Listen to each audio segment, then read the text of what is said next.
I'm looking at some preliminary research at the moment, and I thought I'd share with you some of the ideas as I work through an unusual pattern in Madagascar.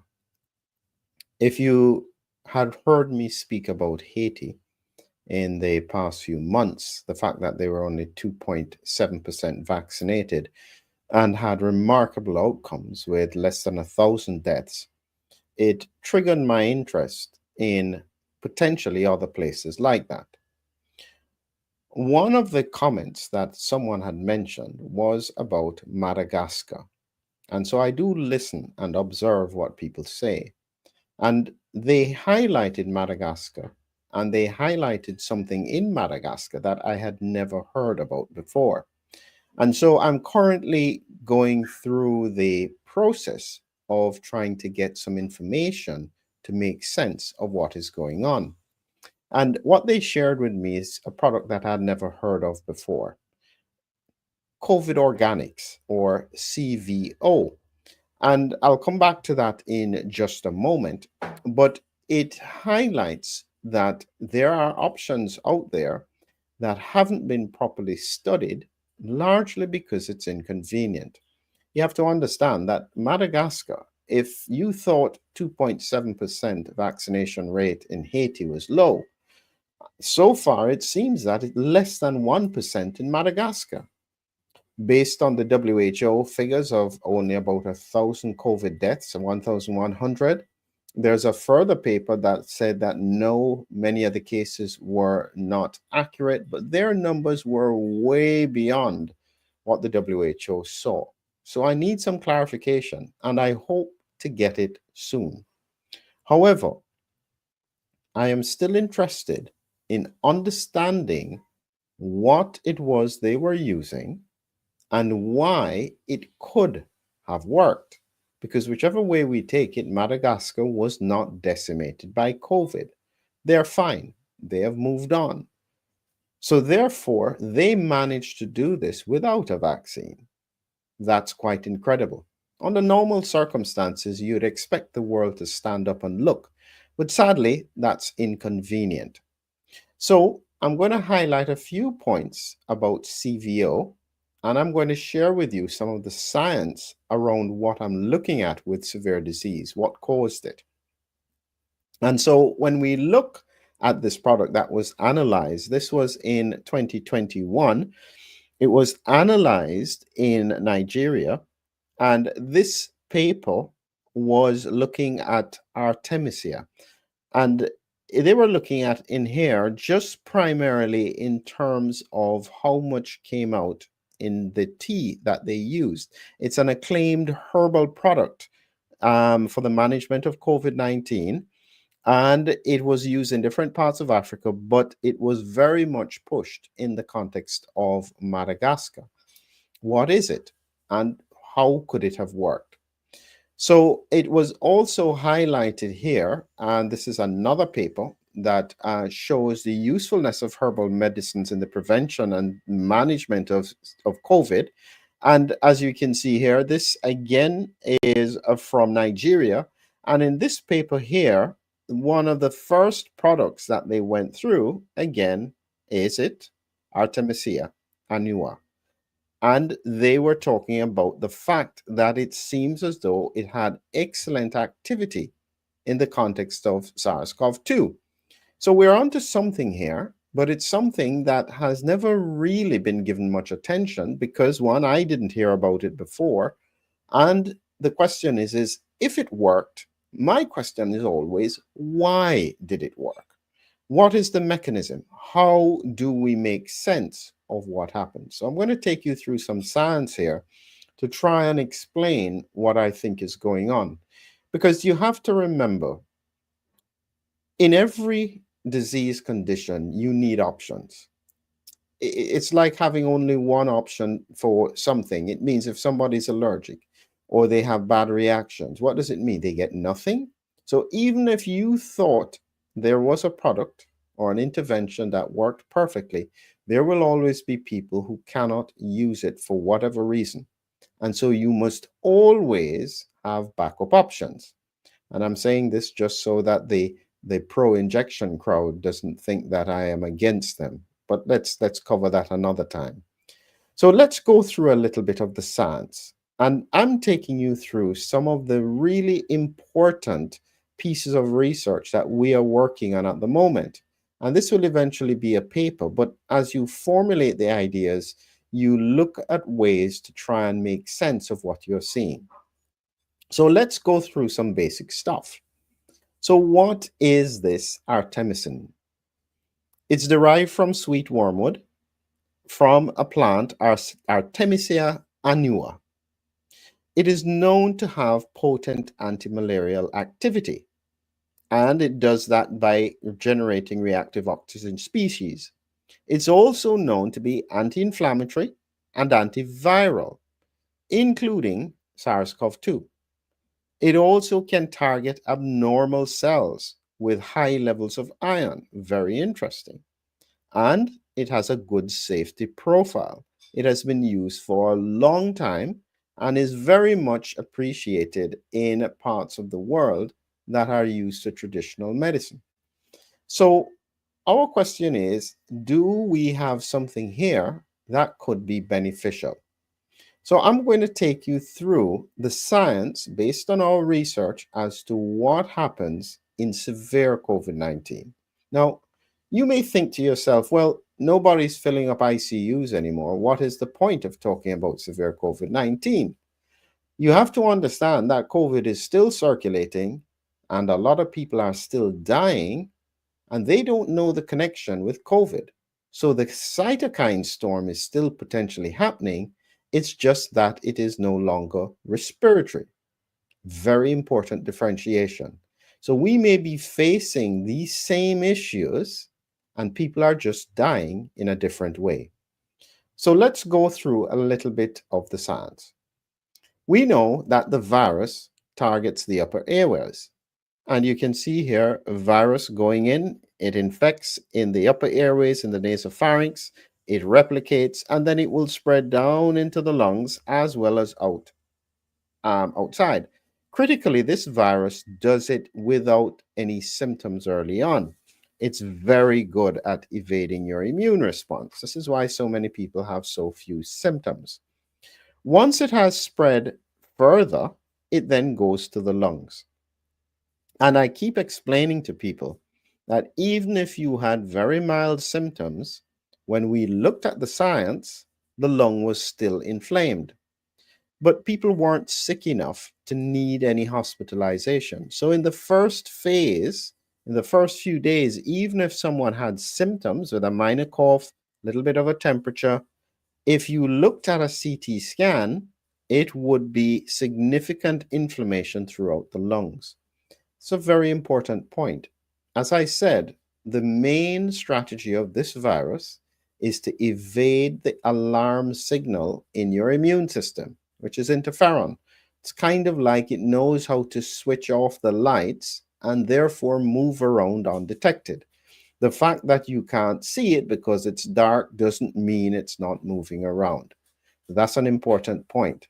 Now, you may think that when it infects the lungs, people would then get sick.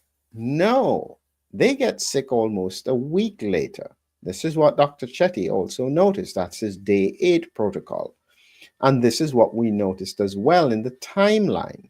People may have early symptoms of infection, but it's not until day 10 to 14 that they start to get and end up in hospital.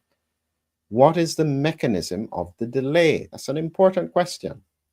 The reason it seems that this occurs is because once it infects the lungs, the next place it goes to is the intestines. A lot of people don't realize that the intestinal inflammation is a central aspect of how this virus works. Infects the lungs, spreads in the bloodstreams, and then causes inflammation in the intestine. It's important to know, if you think about what happened with the Delta variant, a lot of people had gastrointestinal symptoms. And even now with some of the Omicron variants, And Omicron is not as effective as spreading that way. It tends to go into the sinuses and therefore cause more neurological symptoms. But if left unchecked, it will do a similar mechanism of going to the intestines. But here is me just explaining why potentially this product in Madagascar could have been making an impact on severe disease. Just exploring the science. This is not factual, purely theoretical. As I said, upper airways, lungs, and then intestines. The intestinal inflammation, it then rebounds back to the lungs. And this is now where our premise of autoimmunity, because it's targeting ACE2, then goes into a spiral in some people of a cytokine storm. So you have inflammation in the lungs, which then becomes inflammation in the intestine. But in a cohort of people, this suddenly spirals out of control to become a cytokine storm, like a tornado. And they tend to deteriorate very, very quickly. And this is the mechanism that caused or leads to death. And that's what filled up the intensive care units. And that's what caused people to be frightened because it was so quick. It seems that people are less concerned about people dying, just how they die. However, going back to the science, when I first interviewed Dr. Chetty in 2021, he said something about his outcomes that really stood out to me. Now, you have to remember, as a scientist, when you're looking for answers, you look at every single possibility. So when Dr. Chetty mentioned about antihistamines, I thought I have never heard that before. So it caused me to go back to the science.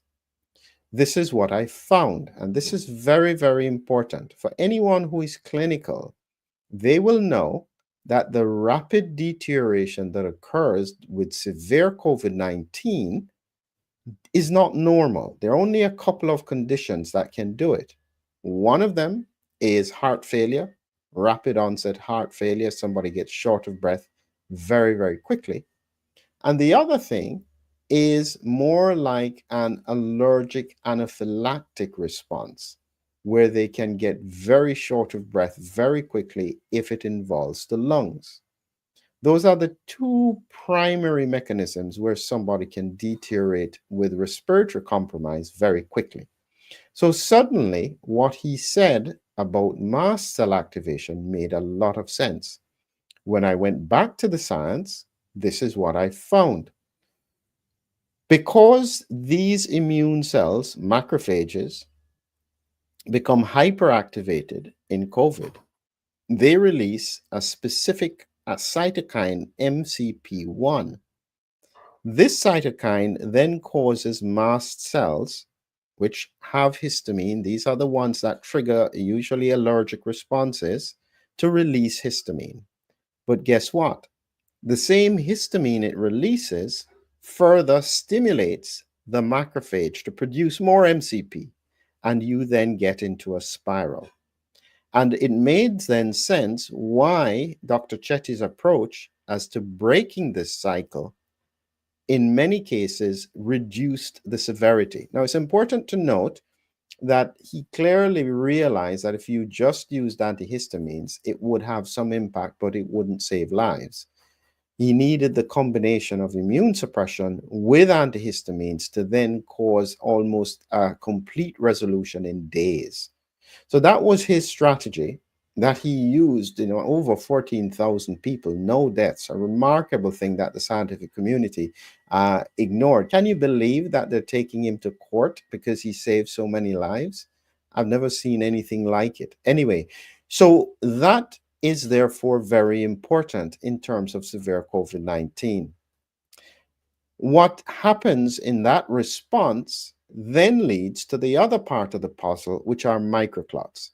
Microclots are the primary reason people end up on intensive care, blocking these little arteries in the lungs, and therefore you can't get oxygen. And so even with the person on ventilators, they still couldn't get enough oxygen. And if you look at severe COVID-19, potentially up to 90% of the alveoli that do the exchange of oxygen are completely damaged by this inflammatory process, and therefore people are only left with a small amount, which in some cases is not enough for them to survive. So anything that interrupts this process that leads to it is likely to have benefit. And that's the way how it works, is that it's not a one-off thing. You have to understand the steps. Upper airway, anything that interferes with that will help. Lower airway in the lungs, anything that interferes with that will help. Gut inflammation, anything that interferes with that will help. The rebound immune cytokine storm, anything that interferes with that will help. Microclotting, anything that interferes with that will help. Disease where small interventions that can affect the outcome in each of the section can make an overall difference to whether or not someone dies. Again, people may think, why is this relevant if we are no longer seeing as much severe COVID-19? If you've been following my principles of the cytokine storm, you would realize that even with routine infections, the immune system can get dysregulated. And that's because a number of normal regulatory immune cells that keep this macrophage in check have been taken out, the natural killer cell, the B regulatory cell. So suddenly, these macrophages become hyperactive. And this is an important part of what happens in severe disease, long COVID disease, and the cytokine or the COVID storm spike triggered autoimmune response, as I've so aptly described it. So, my point is that even though the mechanism of severe disease, because by now the whole world has been exposed to the virus, so therefore the trick of switching off the lights with interferon is not as effective. But the virus can still cause problems, it just presents in a different way. My question is, are there any products that can still impact on multiple stages of this inflammatory process? And by doing the research on what was happening with this particular product, as I said, this product in Madagascar caught my attention. I'm going to find out some more about it, hopefully soon. They used this product.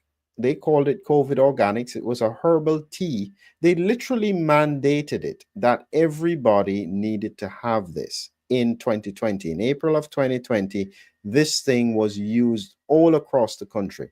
Difficult to know how many people ended up using it, but it seemed to make a difference to outcomes. Could it be helpful even now for other parts of the world? Here is what I found when I looked at the mechanism and the levels that it could target. When we think of it, both artemisinin and artemisinin are similar. This is a tablet that you can get. This is the herb. And you can see it has antiviral activity, anti-inflammatory activity. It stabilizes mast cells. It protects the endothelium from microclotting. It protects the gut, and it suppresses autoimmune responses. And you can see that when I compared it to multiple other therapies, including things like montelukast, it tends to have more mast cell stabilization. Quercetin seems to be useful. Curcumin, famotidine has some limited benefits. NAC has some as well.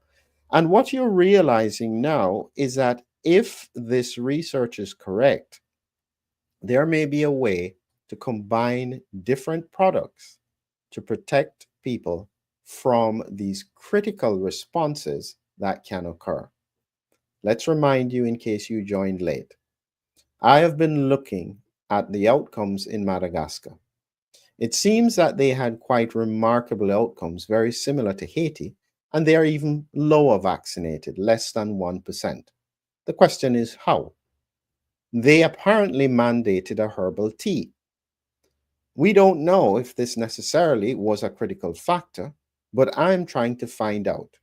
When I have done the research, and looked at the mechanism as to what happens with severe COVID-19, upper airway, inflammatory changes in the lungs, inflammatory changes in the gut, then the rebound back to the lungs with the cytokine storm and mast cell activation, leading to microclotting and people dying of respiratory compromise. There are some therapies that can affect multiple stages of that process. Could they still be beneficial across the world? We don't know. But at the moment, I usually describe the current situation that we have is that we have only one egg in the basket. It's an elephant and it seems to be cracked. What do we do if people are still dying? We need solutions. We need to be innovative, and we're going to find the answers. Have a good evening.